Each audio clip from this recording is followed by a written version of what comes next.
ഒറ്റ വാക്ക് പാർട്ടിക്കെതിരെ സംസാരിക്കാൻ അവർക്ക് പറ്റില്ല. Faith is the leaping towards the darkness. അവൻ്റെ ഫ്യൂച്ചർ ഡാർക്കാണ്, പാസ്റ്റ് സന്തോഷകരമാണ്.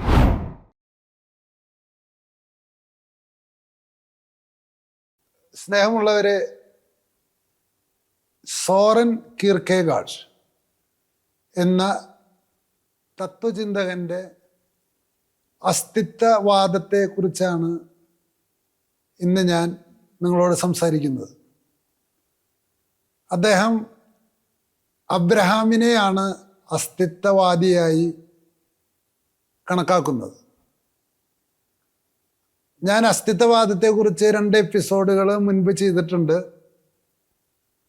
അതിലെ അസ്തിത്വവാദം എന്നാൽ എന്താണ് എന്നതിൻ്റെ യഥാർത്ഥ നിർവചനം ഇങ്ങനെയാണ്: മനുഷ്യന് ഒരു അസ്തിത്വം മുൻപുണ്ടോ, എന്നിട്ട് എസൻസിൽ നിന്ന് എക്സിസ്റ്റൻസ് ഉണ്ടാവുകയാണോ ചെയ്യണേ, എക്സിസ്റ്റൻസിൽ നിന്ന് എസൻസ് ഉണ്ടാവുകയാണോ ചെയ്യണേ. ഒരു ഉദാഹരണം പറഞ്ഞാൽ, നാളികേരത്തിൽ നിന്ന് തെങ്ങുണ്ടാവുകയാണോ, തെങ്ങിൽ നിന്ന് നാളികേരം ഉണ്ടാവുകയാണോ എന്ന് ചോദിച്ച പോലെയാണ്. നാളികേരത്തിൽ തെങ്ങ് മുഴുവനായിട്ടും ഉൾക്കൊള്ളിച്ചിരിക്കുന്നു. എന്നിട്ട് അപ്പം അത് എസൻസ്. ആ എസൻസ് വളർന്ന് വളർന്ന് വളർന്ന് വളർന്ന് എക്സിസ്റ്റൻസ് ആയിട്ട് മാറുന്നു. അതോ എക്സിസ്റ്റൻസ് ഉണ്ട്, നമ്മൾ ജീവിതത്തിലൂടെ നമ്മുടെ എസൻസ് ഉണ്ടാക്കിയെടുക്കുന്നു. ഏതാണ് ശരിയെന്ന്? അപ്പോൾ പഴയ കാലത്ത് പറഞ്ഞിരുന്നത് എസൻസ് ഉണ്ട്, എസൻസിൽ നിന്ന് എക്സിസ്റ്റൻസ് ഉണ്ടാവണമെന്നാണ്. എന്നാൽ അസ്തിത്വവാദികൾ പറയുന്നത് എക്സിസ്റ്റൻസ് ഉണ്ട്, എക്സിസ്റ്റൻസിൽ നിന്ന് എസൻസ് ഉണ്ടാക്കണമെന്നാണ്. ഇതാണ് 2 വ്യത്യാസം. ഈ അസ്തിത്വവാദികളുടെ ഏറ്റവും ആദ്യത്തെ ആളായിട്ട് കണക്കാക്കുന്നത് സോറൻ കീർക്കെഗാഡിനെയാണ്. അദ്ദേഹത്തെ അറിയപ്പെടുന്നത് അദ്ദേഹം ഹെഗലിൻ്റെ വിമർശകനായിരുന്നു എന്നാണ്. അപ്പോൾ വിമർശകൻ എന്ന വാക്ക്, ക്രിറ്റിക് എന്ന വാക്കിൻ്റെ വളരെ തെറ്റായ അർത്ഥത്തിലാണ് നമ്മൾ ലോകം ഉപയോഗിക്കുന്നത്. 2 കൊല്ലം മുൻപ് വരെ ഞാൻ ഉപയോഗിച്ചിരുന്നത്. ക്രിറ്റിക് എന്ന് പറഞ്ഞാൽ എൻ്റെ വിചാരം, ഒരാൾ ഒരു കാര്യം പറഞ്ഞാൽ അതിലെ തെറ്റുകൾ ചൂണ്ടിക്കാണിക്കുക എന്നതാണ് ക്രിറ്റിക് എന്ന വാക്കിൻ്റെ അർത്ഥം എന്നാണ് ഞാൻ മനസ്സിലാക്കിയിരുന്നത്. അപ്പം ഇമ്മാനുവൽ കാന്റിൻ്റെ ഒരു പുസ്തകത്തിൻ്റെ പേരാണ് critic of pure reason. Title കണ്ട തോന്നും പ്യുവർ റീസൺ അദ്ദേഹം വിമർശിക്കുകയാണെന്ന്, എന്ന് വെച്ചാൽ പ്യുവർ റീസണിലെ തെറ്റുകൾ കണ്ടെത്തുകയാണെന്ന്. അല്ല, പ്യുവർ റീസൺ എന്ന് പറയുന്ന ആർഗ്യുമെൻറ്റിനെ, അതായത് യുക്തിയിലൂടെ സത്യം കണ്ടെത്താം എന്ന ആർഗ്യുമെൻറ്റിനെ പലരും ചോദ്യം ചെയ്തിട്ടുണ്ട്. ആ ചോദ്യങ്ങളെ ഉൾക്കൊള്ളാവുന്ന വിധത്തിൽ, ആ ചോദ്യങ്ങളെ അപ്രസക്തമാകുന്ന വിധത്തിൽ പ്യുവർ റീസൺ എന്ന് പറയുന്ന ആർഗ്യുമെൻറ്റിനെ വികസിപ്പിച്ചെടുക്കുന്നതിനെ പറയുന്ന പേരാണ് ക്രിറ്റിക്. അപ്പോൾ യൂറോപ്പിലെ എൻലൈറ്റൻമെൻറ്റിന് ശേഷം എഴുതിയിട്ടുള്ള പുസ്തകത്തിൽ സോറൻ കീർക്കെഗാഡ് ഹെഗലിനെ ക്രിറ്റിസൈസ് ചെയ്യുന്നു എന്ന് പറഞ്ഞാൽ നമ്മൾ പലരും വിചാരിച്ചിരിക്കുന്നത് ഹെഗൽ എഴുതിയതിനെ എതിർക്കണമെന്നാണ്. അല്ല, ഹെഗലിൻ്റെ വാദങ്ങളെ, മറ്റുള്ളവരുടെ എതിർപ്പുകളെ ഒഴിവാക്കി ഹെഗലിൻ്റെ വാദത്തിനെ കുറച്ചുകൂടി പെർഫെക്റ്റ് ചെയ്യുന്ന പ്രക്രിയനെ വിളിക്കുന്ന പേരാണ് ക്രിറ്റിക്. അപ്പം അതുകൊണ്ട് മറിച്ച് ധാരണയുള്ളവർ ക്രിറ്റിക് എന്ന വാക്കിൻ്റെ ശാസ്ത്രീയ അർത്ഥം മനസ്സിലാക്കി മുന്നോട്ട് പോകണമെന്ന് ഞാൻ അഭ്യർത്ഥിക്കുകയാണ്. എന്നാലേ നിങ്ങൾക്ക് പുസ്തകങ്ങളൊക്കെ വായിച്ചാൽ മനസ്സിലാവുള്ളൂ. ഇനി സോറൻ കീർക്കെഗാഡിൻ്റെ എന്താണ് ക്രിറ്റിക്? ഹെഗലിന് മുമ്പുള്ള ഏറ്റവും വലിയ പ്രശ്നം, നിങ്ങൾ കത്തോലിക്ക സഭയുടെ പ്രശ്നമാണ് അന്ന് അവർ യൂറോപ്പിലെ പ്രശ്നങ്ങളായിരുന്നത്.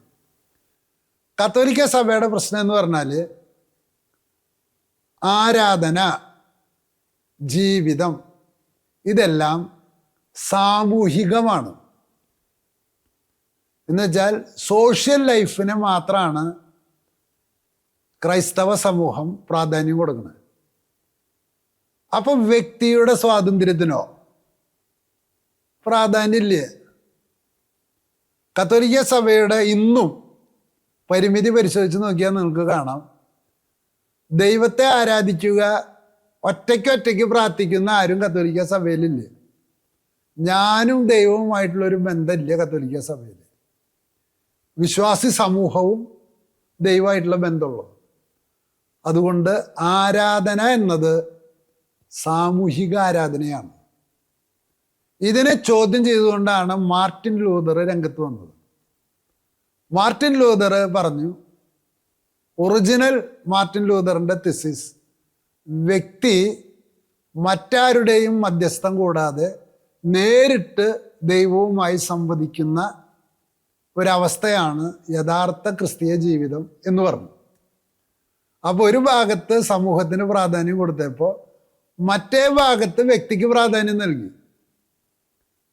അപ്പോൾ യഥാർത്ഥത്തിൽ ക്യാപിറ്റലിസത്തിനെ മാക്സ് വെബർ വിളിക്കുന്നത് Protestantism and spirit of capitalism എന്നാണ്. പ്രൊട്ടസ്റ്റന്റിസത്തിൻ്റെ അനന്തരഫലമാണ് ക്യാപിറ്റലിസം എന്ന്. ശരിയാണ്. ക്യാപിറ്റലിസത്തിൻ്റെ ഇപ്പോൾ റോബിൻസൺ ക്രൂസോ എന്ന നോവല് ഡാനിയൽ ഡെഫോ ആണെന്ന് തോന്നുന്നു. ആ നോവലിൻ്റെ ഒരു വ്യക്തി അവൻ്റെ ജീവിതം ഉണ്ടാക്കിയെടുക്കുന്നതാണ്. ക്ലിയർ ആയില്ലേ നമുക്ക്? ഇനി വെൽത്ത് ഓഫ് നേഷൻസിലെ ആദാം സ്മിത്തിൻ്റെ പ്രധാന സ്റ്റേറ്റ്മെൻ്റ് ഇതാണ്: self interest is the best interest. വ്യക്തിയാണ്. വ്യക്തിയുടെ ജീവനും സ്വത്തിനും പ്രാധാന്യം കൊടുക്കുക. അതാണ് യൂറോപ്യൻ രാജ്യങ്ങളുടെ ഭരണഘടനയുടെ ഏറ്റവും അടിസ്ഥാന തത്വം. എന്തിന് രാഷ്ട്രം? അപ്പോൾ വ്യക്തിയുടെ സ്വാതന്ത്ര്യത്തിന് പ്രാധാന്യം കൊടുക്കണോ, സമൂഹത്തിൻ്റെ ഐക്യത്തിന് പ്രാധാന്യം കൊടുക്കണോ? ഇതാണ് ചോദ്യം. അപ്പോൾ കാത്തലിക് ചർച്ച് വ്യക്തിയുടെ സ്വാതന്ത്ര്യത്തിന് സബ്സൈഡ് ചെയ്തു, സൊസൈറ്റിയുടെ ഇതിനെ ഇത് ചെയ്തു. അപ്പം മാർട്ടിൻ ലൂതർ വ്യക്തിയുടെ സ്വാതന്ത്ര്യത്തിന് പ്രൈമസി കൊടുത്തു. അതിൻ്റെ അനന്തരഫലമാണ് ക്യാപിറ്റലിസം, ഇൻഡിവിജ്വൽ ഫ്രീഡം. അപ്പോൾ ആ individual freedom, individual business, individual property, private property, അതൊക്കെ അങ്ങനെയാണ് ഡെവലപ്പ് ചെയ്തു വരുന്നത്. കാത്തലിക് ചർച്ചിനകത്ത് പ്രൈവറ്റ് പ്രോപ്പർട്ടിയുടെ കോൺസെപ്റ്റ് വളരെ കുറവാണ്. അങ്ങനെ വന്നപ്പോൾ ഏതാണ് ശരി? ഇതാണ് ചോദ്യം. അപ്പം ഇവിടെ കമ്മ്യൂണിസ്റ്റ് പാർട്ടി ഡെവലപ്പ് ചെയ്തു വന്നത് ശരിക്ക് അവർക്ക് യൂണിവേഴ്സലുള്ളൂ, പർട്ടിക്കുലർ ഇല്ല. അപ്പോൾ ഹെഗല് ശ്രമിച്ചിട്ടുള്ളത് ഈ യൂണിവേഴ്സലിനെയും പർട്ടിക്കുലറിനെയും എന്ത് ചെയ്യാനാണ്? ഫ്യൂസ് ചെയ്യാനാണ്. വ്യക്തിയുടെ സ്വാതന്ത്ര്യത്തിനും സമൂഹത്തിൻ്റെ ഐക്യത്തിനും ഒരുമിച്ച് ചേർക്കാനാണ് ആര് ശ്രമിക്കണത്? ഹെഗല് ശ്രമിക്കുന്നത്. ഞാൻ എന്ന് പറയുന്ന വ്യക്തി പർട്ടിക്കുലറാണോ യൂണിവേഴ്സലാണോ? യൂണിവേഴ്സൽ എന്ന് വെച്ചാൽ സാർവത്രികമായത്. ഞാൻ മുമ്പ് പല ഉദാഹരണം പറയുന്നുണ്ട്, അത് ഞാൻ ആവർത്തിക്കാം. മരം എന്ന് പറഞ്ഞാൽ അതൊരു യൂണിവേഴ്സലാണ്. തേക്ക് എന്ന് പറഞ്ഞാൽ അത് പർട്ടിക്കുലറാണ്. പഴങ്ങൾ എന്ന് പറഞ്ഞാൽ യൂണിവേഴ്സലാണ്. പൈനാപ്പിൾ എന്ന് വെച്ചാൽ പർട്ടിക്കുലറാണ്. മൃഗങ്ങൾ എന്ന് വെച്ചാൽ യൂണിവേഴ്സലാണ്. പട്ടി എന്ന് പറഞ്ഞാൽ പർട്ടിക്കുലറാണ്. മനുഷ്യൻ എന്ന് പറഞ്ഞാൽ അത് യൂണിവേഴ്സലാണ്. ഫ്രാൻസിസ് എന്ന് പറഞ്ഞാൽ അത് പർട്ടിക്കുലറാണ്. അപ്പോൾ ഹെഗൽ എന്ത് ചെയ്തു? ഇതിനെ രണ്ടിനും തമ്മിൽ ഫ്യൂസ് ചെയ്തു. ഒറിജിനലി കാത്തോലിക്ക സഭ പറയുന്നതാണോ പ്രൊട്ടസ്റ്റൻസ് പറയുന്നതാണോ ശരി? മനുഷ്യൻ വ്യക്തിയാണോ അതോ മനുഷ്യൻ സാമൂഹികനാണോ? കത്തോലിക്ക സഭ എന്ന് പറഞ്ഞ ഒരു കാലത്തെ കത്തോലിക്ക സഭയിനിട്ട് ഇന്നത്തെ അല്ല. ട്രിനിറ്റേറിയൻ കോൺസെപ്റ്റ് അനുസരിച്ച് ഈ മൂന്ന് പേരും വ്യത്യസ്തരാണ്, ഇൻഡിവിജ്വലാണ്. അതേസമയം മൂന്ന് പേരും ഒന്നാണ്. അപ്പോൾ ഇൻഡിവിജ്വൽ ഫ്രീഡം ഉണ്ട്, സോഷ്യൽ കൊഹീഷനും ഉണ്ട് ട്രിനിറ്റേറിയൻ എന്ന് പറയുന്ന ഗോഡിന്. അപ്പോൾ ഗോഡ് കോൺസെപ്റ്റും യാഥാർത്ഥ്യവും തമ്മിൽ സിങ്ക്രണൈസേഷൻ വരണമെന്നുണ്ടെങ്കിൽ, അതായത് ചിന്തയിൽ കാണുന്ന ദൈവവും യാഥാർത്ഥ്യത്തിൽ കാണുന്ന യാഥാർത്ഥ്യങ്ങളും ഒന്നായി തീരുമ്പോഴാണ് അത് സത്യമാകുക. അങ്ങനെയാകണമെങ്കിൽ യൂണിവേഴ്സലും പർട്ടിക്കുലറും, സൊസൈറ്റിയുടെ ഫ്രീഡവും ഇൻഡിവിജ്വലിൻ്റെ ഫ്രീഡവും ഒരുമിച്ച് നിൽക്കുന്ന ഒരു സാമൂഹിക ജീവിതം ഉണ്ടാവണം. അതാണ് ഹെഗല് ഫിലോസഫി ഓഫ് റൈറ്റിൻ്റെ 260 പേജിൽ എഴുതി വെച്ചത്. വ്യക്തിയുടെ സ്വാതന്ത്ര്യവും സമൂഹത്തിൻ്റെ ഐക്യവും ഒരുമിച്ച് നിലനിൽക്കുകയും മനുഷ്യൻ്റെ കഴിവുകൾ പരമാവധി വളർത്തുകയും വ്യക്തിയുടെ സ്വാതന്ത്ര്യം സമൂഹത്തിനെതിരല്ലാതെ വരികയും ചെയ്യുന്ന അവസ്ഥയാണ് ബേസിക്കലി കോൺസ്റ്റിറ്റ്യൂഷൻ്റെ, ഭരണഘടനയുടെ കേന്ദ്രം എന്ന് ഹെഗല് ഫിലോസഫി ഓഫ് റൈറ്റിൻ്റെ 260 ഖണ്ഡികയിൽ എഴുതി വെച്ചു. അപ്പോൾ നിങ്ങൾക്ക് ഐഡിയ കിട്ടിയില്ല. അപ്പോൾ ക്യാപിറ്റലിസം വേണോ സോഷ്യലിസം വേണോ എന്ന് ചോദിച്ചാൽ അതിൻ്റെ പിറകിൽ കിടക്കുന്നത് ഇൻഡിവിജ്വലിസം വേണോ. ഇൻഡിവിജ്വലിസം എന്ന് വെച്ചാൽ വ്യക്തിമാത്രവാദം, സോഷ്യലിസം എന്ന് വെച്ചാൽ ഫിലോസഫിക്കലി അതിൻ്റെ അർത്ഥം സാമൂഹ്യ മാത്രവാദം. ഏതാ വേണ്ടത്? അപ്പോൾ കീർക്കെഗാഡ് ഇതിനെ വികസിപ്പിച്ചിട്ട് കീർക്കെഗാഡ് പറഞ്ഞു, മനുഷ്യന് ഒരു പ്രശ്നമുണ്ട്. എന്താണ്? സാമൂഹിക ജീവിതത്തിൻ്റെ അകത്താണ് മനുഷ്യൻ നിൽക്കുന്നത്. അതിലെ ചില ആചാരങ്ങളുണ്ട്, അനുഷ്ഠാനങ്ങളുണ്ട്. ആ ആചാരങ്ങൾ അനുഷ്ഠാനങ്ങളിൽ നിന്നും അതിനെ വിളിക്കുന്ന പേരാണ് സ്റ്റാറ്റസ്കോ. അതിനെ വിളിക്കുന്ന പേരാണ് സ്റ്റാറ്റസ്കോ. അപ്പോൾ നമ്മൾ അതിൽ നിന്ന് മാറിക്കഴിഞ്ഞാൽ എല്ലാവരും ദൈവമുണ്ടെന്ന് പറയാണ്. അങ്ങനെ പറയുമ്പോൾ ഞാൻ പറയണത് ദൈവം ഇല്ല എന്ന് ഞാൻ പറഞ്ഞു എന്ന് കരുതുക. അപ്പം എന്തുണ്ടാവും?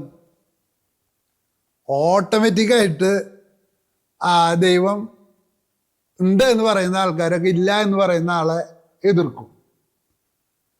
എതിർക്കുമ്പോൾ അവൻ അങ്ങനെ ഇല്ല എന്ന് പറയാനുള്ള ധൈര്യം കാണിക്കില്ല. അവൻ സ്റ്റാറ്റസ്കോയിൽ തന്നെ അമർന്നിരിക്കും. അപ്പോൾ ഒരു ക്രിസ്ത്യൻ രാജ്യത്തിൽ ക്രിസ്തു ദൈവമല്ല എന്ന് ഒരാൾ പറയില്ലേ? ഒരു മുസ്ലിം രാജ്യത്തിൽ മുഹമ്മദ് നബി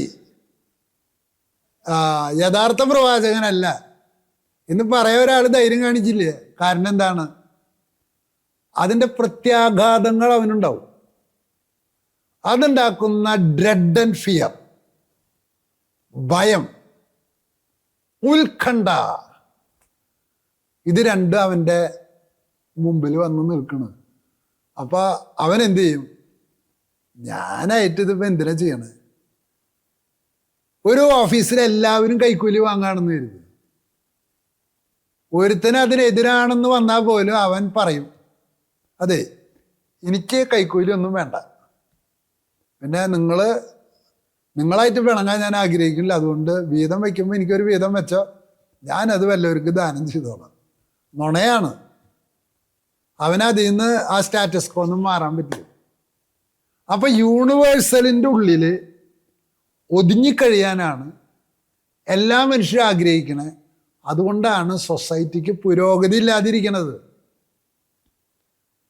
അപ്പം അവൻ ഇപ്പോൾ CPM എടുത്തു കഴിഞ്ഞാൽ അതാണ് സാർത്രൻ്റെ കമ്മ്യൂണിസത്തിനെതിരായിട്ടുള്ള ഏറ്റവും വലിയ വിമർശനം.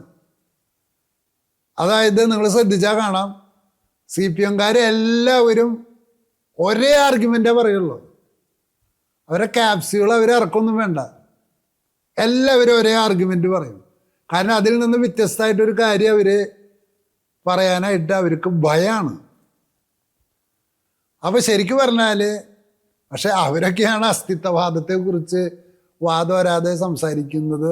അത് കേട്ടിട്ട് ആൾക്കാർ കൈയടിക്കുന്ന കേൾക്കുമ്പോൾ എനിക്ക് നാണം തോന്നും, ചിരിയും വരും. കാരണം ആ ഗ്രൂപ്പിൻ്റെ കൂടെ മൂവ് ചെയ്യാനായിട്ട് മാത്രമേ ഇൻഡിവിജ്വൽ ഐഡൻറ്റിറ്റി അവർക്ക് പറ്റില്ല. ഇപ്പം എത്ര വലിയ കവി സച്ചിദാനന്ദനായാലും അശോകൻ ചെരുവിലായാലും സുനിൽ ഇളയിടമായാലും ഒറ്റ വാക്ക് പാർട്ടിക്കെതിരെ സംസാരിക്കാൻ അവർക്ക് പറ്റില്ല. അവർ ആ സ്റ്റാറ്റസ്കോൻ്റെ ആ ഭാഗമായിട്ട് ഇങ്ങനെ തുടരും. ഇതാണ് യൂണിവേഴ്സലിൻ്റെ നിലനിൽക്കുന്ന യൂണിവേഴ്സലിൻ്റെ ഭാഗമായിട്ട് നിൽക്കുക, ആ ഇൻഡിവിജ്വലിൻ്റെ ആ കപ്പാസിറ്റീനെ അടിച്ചമർത്തുക. അങ്ങനെ ഇൻഡിവിജ്വലിൻ്റെ കപ്പാസിറ്റിയിലേക്ക് ഇപ്പം ഞാൻ കാത്തലിക് ചർച്ചിൻ്റെ കൂടെ നിൽക്കുന്ന ആളാണ്. എനിക്ക് കിർക്കെഗാഡിനെ മനസ്സിലാകുന്നതിൻ്റെ കാരണം കാത്തലിക് ചർച്ചിൻ്റെ പല വിശ്വാസ സംഹിതകളെയും ഞാൻ ഡയറക്റ്റായിട്ട് എതിർക്കുകയാണ്. അങ്ങനെ എതിർക്കുമ്പോൾ എനിക്ക് വേറെ ഒരു ലോകത്തിലേക്ക് ഞാൻ പോകുമ്പോൾ പല ആളുകളും എന്നോട് സംസാരിക്കാൻ പോലും മടിയാണ്. എൻ്റെ പ്രസംഗം ഇഷ്ടപ്പെടുന്ന ആൾക്കാർക്ക് ലൈക്ക് കുത്താൻ പോലും മടിയാണ്. കാരണം ഈ സൊസൈറ്റി അവരെ നോക്കുന്നുണ്ടോ എന്ന് അവർ ഭയക്കാണ്. ഞാനെങ്ങാനും ഫ്രാൻസിസ് മാഷക്ക് ലൈക്ക് അടിച്ചാൽ, ഇത് വേറെ സഭാധികാരികളോ മറ്റവരോ അറിഞ്ഞാൽ എനിക്ക് അതിൻ്റെ പ്രത്യാഘാതം നേരിടുമോ എന്ന ഭയം മൂലം ബിഷപ്പുമാരുടെ മുമ്പിൽ വെച്ച് എന്നോട് സംസാരിക്കാൻ മടിക്കുന്നവർ പോലുമുണ്ട്. ഇതൊക്കെ ക്ലിയർ ആയില്ല, ഇതാണ് അതിൻ്റെ അർത്ഥം. അതാണ് ഡ്രെഡ് ആൻഡ് ഫിയർ എന്ന് പറയുന്നത്. ഇതിൻ്റെ ഏറ്റവും വലിയ ഉദാഹരണമായിട്ട് അപ്പോൾ കിർക്കെഗാഡ് പറയുന്നത്, അപ്പോൾ സൊസൈറ്റീനെ കളയണം എന്നാണോ പറയണത് കിർക്കെഗാഡ്? അല്ല, വ്യക്തി തൻ്റെ അസ്തിത്വം പുറത്തെടുക്കുകയും അത് യൂണിവേഴ്സലെ പുതിയൊരു യൂണിവേഴ്സലിലേക്ക് മൂവ് ചെയ്യുകയും ചെയ്തുകൊണ്ട് ഈ യൂണിവേഴ്സലിനെ മുന്നോട്ട് നയിക്കുന്ന, അപ്പോൾ യൂണിവേഴ്സലിനെ എതിർക്കല്ല. അതുകൊണ്ടാണ് അദ്ദേഹത്തിനെ ആസ്തിക്യ, അതായത് തെയിസ്റ്റിക് എക്സിസ്റ്റൻഷ്യലിസ്റ്റ് എന്ന് വിളിക്കുന്നത്. ആൾ ക്രിസ്തുമത വിശ്വാസിയാണ്, എന്നാൽ ക്രിസ്തുമതത്തിലെ നിലവിലുള്ള കാഴ്ചപ്പാടുകളെ എതിർക്കുന്നു. അന്നിങ്ങനെ വ്യക്തിത്വം പുറത്തേക്ക് എടുക്കുന്നു, എന്നിട്ട് മുമ്പിലുള്ള സമൂഹത്തെ അടുത്ത സ്റ്റെപ്പിലേക്ക് നയിക്കുന്നു.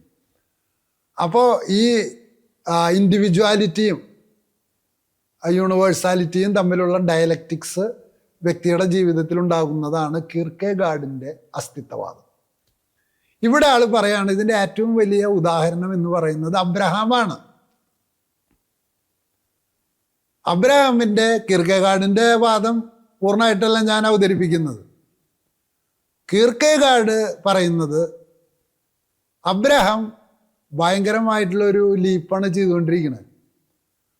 വളരെ കൃത്യമായിട്ട് ബൈബിൾ വായിച്ചു നോക്കിയാൽ അറിയാം, അവൻ തൻ്റെ പിതൃദേശത്തെ, പിതാവിൻ്റെ ആ ദേശത്തെ, ആ സംസ്കാരത്തെ വിട്ടുപേക്ഷിച്ച് പോയി. എങ്ങോട്ടാണ് പോകുന്നതെന്ന് അവനറിയില്ല. അപ്പോൾ അവൻ്റെ ഫ്യൂച്ചർ ഡാർക്കാണ്. അവൻ്റെ ഫ്യൂച്ചർ ഡാർക്കാണ്, പാസ്റ്റ് സന്തോഷകരമാണ്. അപ്പോൾ പാസ്റ്റിൽ നിന്ന് അവൻ എന്ത് ചെയ്യാണ്? അവൻ ഡാർക്ക്നെസ്സിലേക്ക് അവൻ ചാടുകയാണ്. ആ ഡാർക്ക്നെസ്സിലേക്ക് അവൻ ചാടുമ്പോൾ ആ ഡാർക്ക്നെസ്സിൻ്റെ അപ്പുറത്തുള്ള പ്രകാശത്തെ അവൻ കാണുകയാണ്. അതുകൊണ്ടാണ് ചില തത്വചിന്തകർ പറയുന്നത്, faith is the leaping towards the darkness. എവിടേക്കാണ് പോകുന്നതെന്നറിയാതെ അവൻ ഇല്ലത്ത് നിന്ന് പുറപ്പെട്ടു, അവൻ്റെ സ്റ്റാറ്റസ് കോയിൽ നിന്നും മാറി.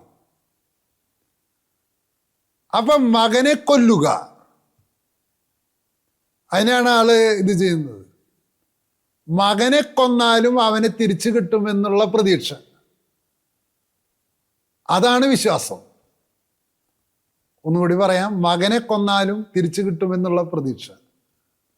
എന്നോട് ഒരാൾ ചോദിച്ചു, മരിക്കാൻ പേടിയുണ്ടോ എന്ന് ചോദിച്ചു. ഞാൻ പറഞ്ഞു, ജീവൻ തിരിച്ചു കിട്ടുമെന്ന് ഉറപ്പുണ്ടെങ്കിൽ മരിക്കാൻ പേടിയില്ല എന്ന് പറഞ്ഞു. ഇത് കിർക്കെഗാഡിനെ വായിച്ചിട്ട് മനസ്സിലാവില്ലല്ല. നിങ്ങളുടെ ജീവിതത്തിലെ ഇങ്ങനത്തെ ചോദ്യങ്ങൾ നിങ്ങൾ കൺഫ്രണ്ട് ചെയ്തിട്ടുണ്ടെങ്കിൽ ഇങ്ങനത്തെ പുസ്തകങ്ങൾ വായിക്കുമ്പോൾ നിങ്ങൾക്ക് മനസ്സിലാവും. അല്ലെങ്കിൽ പുസ്തകം വായിച്ചാലും നിങ്ങൾക്ക് മനസ്സിലാവില്ല. അതിൻ്റെ അർത്ഥം നിങ്ങൾ തന്നെ ഒരു തത്വചിന്തകനായിട്ട് മാറണം, നിങ്ങളുടെ ജീവിതത്തിൽ അന്വേഷണം ഉണ്ടാവണം.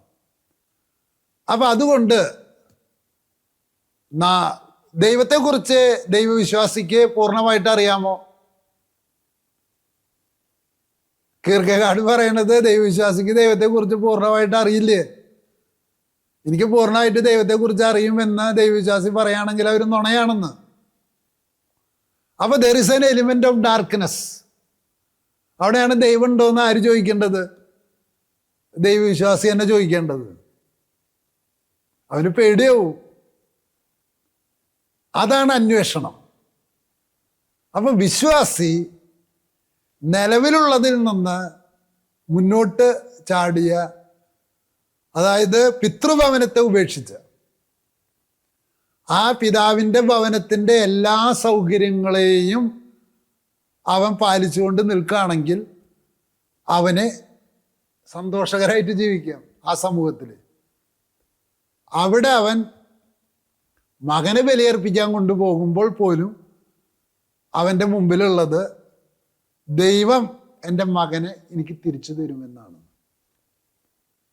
ആ ഒരു വിശ്വാസം മൂലമാണ് അബ്രഹാം ബലിയർപ്പിക്കാൻ കൊണ്ടുപോണത്, എനിക്ക് തിരിച്ചു കിട്ടുമെന്ന് മകനെ. ആ ഒരു വിശ്വാസം മൂലമാണ് പിതൃഭവനത്തെ ഉപേക്ഷിക്കുന്നത്. ആ ഒരു വിശ്വാസം ഭാവി അറിയാതെയുള്ള ഡാർക്ക്നെസ്സിന് ചാട്ടമാണ്. അപ്പൊ ഡാർക്ക്നെസ് എന്നും ഭാഗികമായിട്ടും മനുഷ്യന്റെ മുമ്പിലുണ്ട്. ഈ ചാട്ടം അപ്പൊ യുക്തിപരമാണോ? അല്ല. യുക്തി കൊണ്ട് ചിന്തിക്കുകയാണെങ്കിൽ മനുഷ്യൻ ഏതിനാണ് പ്രാധാന്യം കൊടുക്കുക? റിസ്ക് എടുക്കില്ല യുക്തിയുള്ളവൻ. അവൻ വരും വരായികളെ ബാലൻസ് ചെയ്തിട്ട് ചെലവിനേക്കാൾ കൂടുതൽ വരവുണ്ടെങ്കിൽ മാത്രമാണ് യുക്തി നമ്മളോട് ഒരു ആക്ഷൻ നടത്താനായിട്ട് പ്രേരിപ്പിക്കുക. വരവ് എന്ന് പറയുന്നത് അൺസേർട്ടൺ ആണെങ്കിൽ സാധാരണക്കാരും മുന്നോട്ട് നീങ്ങില്ല. വരവ് അൺസേർട്ടൺ ആയിരിക്കുമ്പോൾ ചെലവ് ചെയ്യുന്നതാണ് റിസ്ക് ടേക്കിംഗ് എന്ന് പറയുന്നത്. ആ റിസ്ക് ടേക്കിംഗ് ആണ് അബ്രഹാമിൻ്റെ വിശ്വാസം. ആ റിസ്ക് ടേക്കിംഗ് ആണ് സാമൂഹിക പുരോഗതിയുടെ അടിത്തറ. ആ റിസ്ക് ടേക്കിംഗ് ആണ് വിശ്വാസിയുടെ വിശ്വാസത്തിൻ്റെ വളർച്ച. അപ്പൊ അവൻ തന്നെ ചോദിക്കണം ദൈവം ഉണ്ടോന്ന്. അപ്പൊ അടുത്ത കാലത്ത് സ്വതന്ത്ര ചിന്തകര് ചോദ്യങ്ങൾ ഉന്നയിക്കുമ്പോൾ ചില വിശ്വാസികൾ പറയുണ്ടായി, സ്വതന്ത്ര ചിന്തകരാണ് വിശ്വാസികളുടെ വിശ്വാസത്തെ നശിപ്പിക്കുന്നത്. പച്ചക്കള്ളം. ഞാൻ നിങ്ങളോട് പറയുന്നു, സ്വതന്ത്ര ചിന്തകരുണ്ടെങ്കിലാണ് വിശ്വാസിയുടെ വിശ്വാസം മുന്നോട്ട് പോകുക. കാരണം അവൻ്റെ ചോദ്യങ്ങൾ നമ്മൾ അഡ്രസ്സ് ചെയ്യണം നമ്മുടെ ചോദ്യമായിട്ട്. അതാണ് വിശുദ്ധ പത്രോസ് പറയുന്നത്, നിന്റെ പ്രത്യാശയുടെ കാരണത്തെക്കുറിച്ച് ആരെങ്കിലും ചോദ്യം ചെയ്താൽ അതിന് നീ ഉത്തരം പറയാൻ സദാ ജാഗരൂകനാവുകിൻ എന്ന് പറഞ്ഞാൽ നിന്റെ ചോദ്യമായിട്ട് മാറ്റേൻ. കത്തോലിക്ക സഭ എന്താ വളരാത്തത്? ചത്ത പോലെ കിടക്കണത്. ചോദ്യങ്ങൾക്ക് ഉത്തരം കൊടുക്കണില്ലേ? അതല്ലേ ഫ്രാൻസിസ് മാർപ്പാപ്പ പറഞ്ഞത്? ചോദ്യങ്ങൾക്ക് ഉത്തരം കൊടുക്കാത്ത സഭ മ്യൂസിയത്തിലെ ഒരു പ്രദർശന വസ്തുവായിട്ട് മാറും. അങ്ങനെ ഉത്തരം കൊടുക്കണമെങ്കിൽ അന്വേഷണം വേണം. അന്വേഷണം വേണമെങ്കിൽ ആ ചോദ്യം നമ്മുടെ ആകണം. ആ ചോദ്യം നമ്മുടെ ആകണമെങ്കിൽ വിശ്വാസി ദൈവമുണ്ടോ എന്ന് തന്നെ സ്വയം ചോദിക്കണം. ഇങ്ങനെ ഒരു അപകടകരമായ ഭയപ്പെടുത്തുന്നതായ ഒരു ചോദ്യത്തിലേക്ക് പോകുക എന്നതാണ് അസ്തിത്വവാദിയുടെ അല്ലെങ്കിൽ ഹ്യൂമൻ എക്സിസ്റ്റൻസിൻ്റെ വളർച്ചയുടെ അടിസ്ഥാന ഭാഗം. അങ്ങനെയുള്ള റിസ്ക് നിങ്ങൾക്ക് ഭയമുണ്ടാക്കും, എന്നും നിങ്ങളുടെ ഉറക്കം കളയും. പക്ഷേ അതാണ് ഉത്തരവാദിത്വം, റെസ്പോൺസിബിലിറ്റി. ഇവിടെ നമ്മളെ നയിക്കുന്നത് പ്രതീക്ഷയാണ്, പ്രത്യാശയാണ്. അതുകൊണ്ടാണ് ഹോപ്പ് എന്ന് പറയുന്നതാണ്. പൗലോസിലെ പറയുന്നുണ്ട്, അറിയാവുന്ന ഒന്നിനെ കുറിച്ചാണ് നമ്മൾ പ്രതീക്ഷിക്കുന്നതെങ്കിൽ അതിനെ നമ്മൾ ഒരിക്കലും പ്രത്യാശ എന്ന് പറയില്ലേ. അറിയാത്തതിനെയാണ്, കാണാത്തതിനെയാണ് നമ്മൾ പ്രതീക്ഷിക്കുന്നത്. കാണാത്തതിനെ പ്രതീക്ഷിക്കുന്നതാണ് പ്രത്യാശ അഥവാ ഹോപ്പ്. ആ ഹോപ്പാണ് ഈ റിസ്കിൻ്റെ എടുക്കാനുള്ള നമ്മുടെ ചാലകശക്തി. അങ്ങനെ ക്രിസ്തീയ വിശ്വാസത്തിന് പുതിയ ഒരു വ്യാഖ്യാനം നൽകാനാണ് സോറൻ കീർക്കെഗാഡ് ഈ കൃതികൾ രചിച്ചിട്ടുള്ളത്. അതിലെ ബേസിസാണ് ഡ്രെഡ് ആൻഡ് ഫിയർ, എന്ന് പറയുന്നത് അവിടെ യുക്തിക്കല്ല പ്രാധാന്യം, ഫെയ്ത്തിന് ഒന്നാം സ്ഥാനം കൊടുക്കുകയാണ്. പക്ഷേ യുക്തിയെ അദ്ദേഹം നിഷേധിക്കണില്ല. ഫെയ്ത്തില്ലാതെ ഇത്തരം റിസ്കുകൾ എടുക്കില്ല എന്നാണ് പറയുന്നത്. ഇത് പ്രൊട്ടസ്റ്റൻറ്റിസത്തിൻ്റെ ഭാഗമാണ്. കാത്തലിക് ചർച്ച് ക്രമേണ ഇതൊക്കെ അംഗീകരിച്ച് വരുന്നത് കാണുമ്പോൾ എനിക്ക് സന്തോഷമുണ്ട്. ഞാനിവിടെ നിർത്തുകയാണ്. ഇത് സോറൻ കീർക്കെഗാർഡിനെ കുറിച്ചുള്ള പൂർണ്ണമായ വിവരമല്ല, അദ്ദേഹത്തിൻ്റെ പുസ്തകങ്ങൾ വായിക്കാനുള്ള ഒരു പ്രചോദനം മാത്രമായിട്ട് ഇതിനെ കണക്കാക്കണം. നന്ദി.